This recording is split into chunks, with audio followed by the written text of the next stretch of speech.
मारो इसे, ये इसी लायक है। अरे मारो गया रे। सरपंच जी, कालिया को चोरी करते हुए हम सब ने रंगे हाथ पकड़ा है। अब इसे गांव से बाहर निकाल देने में ही हम सबकी भलाई है। तो देर किस बात की है, अभी इसे धक्के मार के इस गांव के बाहर का रास्ता दिखा दो। अरे सरपंच जी, ऐसा मत करिए, मुझे एक मौका और दीजिए, मैं दोबारा कभी चोरी नहीं करूंगा। लेकिन गांव वाले उसकी एक नहीं सुनते और उसे मार मार के गांव की सीमा के बाहर निकाल देते हैं। हाय, मेरी कमर दर्द के मारे मेरी जान निकली जा रही है। हाय, कमबख्तों ने जम के धुलाई की है मेरी।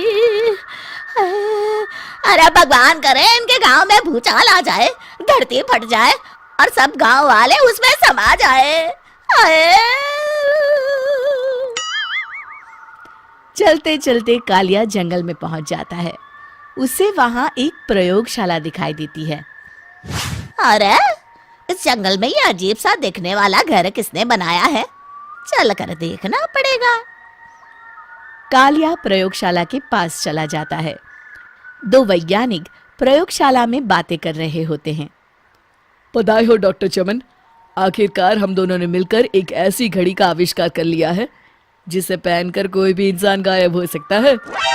हाँ हाँ, तुमने बिल्कुल सही कहा डॉक्टर जर्माटो। अब कल सुबह ही हम इस जंगल से निकल जाएंगे, लेकिन उससे पहले आज रात के खाने का बंदोबस्त करते हैं। हाँ हाँ, मुझे तो बड़ी जोरों से भूख लगी है, चलो चलते हैं। दोनों वैज्ञानिक वहां से चले जाते हैं। उनके जाते ही कालिया प्रयोगशाला में दाखिल होता है। अच्छा, तो ये बात है। कालिया बड़े से कांच के अंदर रखी घड़ी को बाहर निकाल लेता है और अपनी कलाई पर बांध लेता है। फिर घड़ी में लगा बटन दबा देता है। कालिया को एक जोरदार झटका लगता है।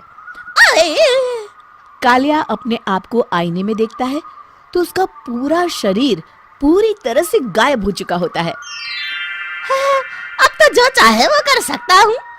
सबसे पहले मैं उन सभी को सबक सिखाऊंगा। गांव वालों, मैं आ रहा हूँ। कालिया गांव की ओर चल पड़ता है। थोड़ी देर के बाद दोनों वैज्ञानिक वहां आते हैं। अरे ये क्या, लगता है कोई हमारी घड़ी चुरा कर ले गया है। ये देखो पैरों के निशान। अब क्या होगा, अगर वो घड़ी किसी गलत हाथों में पड़ गई तो अनर्थ हो जाएगा। तुम चिंता मत करो, हमारी घड़ी में जो बैटरी लगी है ना, वो सिर्फ 24 घंटे चलेगी। उसके बाद वो घड़ी काम करना बंद कर देगी। उधर दूसरी तरफ गांव में सरपंच अपने घर में सो रहा होता है। तभी एक आहट से उसकी नींद खुल जाती है। अरे कौन है, कौन है वहाँ? बड़े मजे से सो रहा है, आज मैं तुझे नहीं छोड़ूंगा।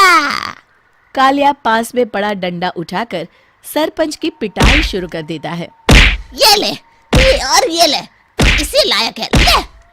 अब मर गया। अरे अरे ये क्या हो रहा है? अरे अरे कोई बचाओ मुझे, मेरे घर में भूत आ गया है। सही कहा, मैं भूत ही तो हूँ, ये ले। अरे भूत जी, मैंने आपका क्या बिगाड़ा है, मुझे छोड़ दीजिए। आपको क्या चाहिए?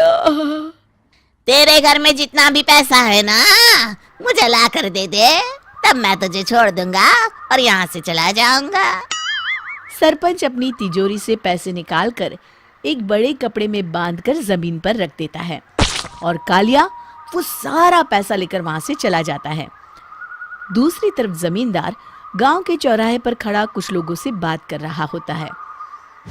इस कमीने जमींदार ने भी मुझे बहुत पीटा था, इससे भी बदला लेना तो बनता है। हाँ? जमींदार अचानक अपने आप को चांटे मारने लगता है।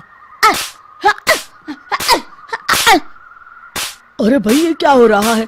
जमींदार साहब अब ठीक तो है ना? अरे मुझे नहीं पता भाई।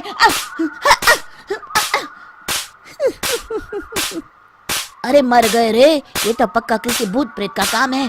जमींदार के अंदर कोई भूत आ गया है, इससे पहले कि ये हमारे अंदर आ जाए। मनोहर भाई, अपनी जान बचानी है तो भागो यहाँ से। ये क्या? अरे बाप रे बाप, मुझे तो भूतों से बड़ा डर लगता है। मैं तो चला यहाँ से। अगली सुबह इस घटना से पूरे गांव में दहशत फैल जाती है। सभी गांव वाले आपस में बात करने लगते हैं। अरे भाई, पता नहीं कहाँ से हमारे गांव में एक भूत आ गया है। उसने कल रात को सरपंच और जमींदार की खूब पिटाई की और उनके सारे पैसे भी लेकर चला गया। हाँ भाई हाँ, ये भूत तो मुझे बड़ा अजीब लगता है। मेरी समझ में नहीं आता कि भूत उन पैसों का करेगा क्या। अरे तेल में पकोड़े बना के तलेगा, बेवकूफ। इस बात की चिंता करके कहीं वो भूत हमारे घर में ना आ जाए। तुम बिल्कुल सही कह रहे हो आर्या, मैं भी इसी बात से घबरा रहा हूँ। अच्छा, अब मैं अपने घर जा रहा हूँ। तुम सब भी अपने अपने घर चले जाओ, उस भूत का कोई भरोसा नहीं है। हाँ। तीनों वहां से चले जाते हैं। दूसरी तरफ कालिया सारे पैसों को एक खंडर में छुपा देता है। इतने सारे रुपए तो मैंने अपनी पूरी जिंदगी में एक साथ कभी नहीं देखे। इस तरह कुछ दिनों में मैं अमीर बन जाऊंगा। आज मैं उस मोटे बब्बन को अपना शिकार बनाऊंगा। सुना है दहेज में बहुत सारे पैसे और गहने मिले हैं उसे। रात होते ही कालिया बब्बन के घर में घुस जाता है। हाँ, मिल गई तिजोरी। अब जल्दी से इसे खोलकर सारे पैसे निकाल लेता हूँ। अरे खुल जा, खुल जा। खुल गई। कालिया पैसे थैले में भर ही रहा था कि तभी बब्बन उसके बगल में आकर खड़ा हो जाता है। भाई क्या कर रहा है? हाँ? अरे हट। अरे तेरी इतनी हिम्मत, मैं तेरे सामने खड़ा हूँ और तू फिर भी मेरी तिजोरी से पैसे चुरा रहा है। अरे मैं तो गायब हूँ, तू मुझे कैसे देख रहा है? कालिया अपनी घड़ी को देखता है। अरे इसे क्या हो गया है? हाय, लगता है बैटरी खत्म हो गई। अच्छा, तो आज मैं तेरी बैटरी अच्छे से चार्ज कर देता हूँ। अरे भाग्यवान, जरा मेरा डंडा तो लाना।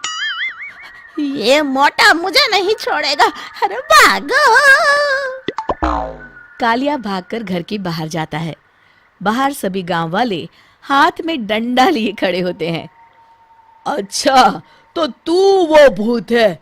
मुझे माफ कर दीजिए सरपंच जी, मैं आपके और जमींदार जी के सारे पैसे लौटा दूंगा और आज ही हमेशा के लिए ये गांव छोड़कर चला जाऊंगा। शिक्षा: बुराई ज्यादा दिन की मेहमान नहीं होती, एक दिन उसका अंत हो ही जाता है।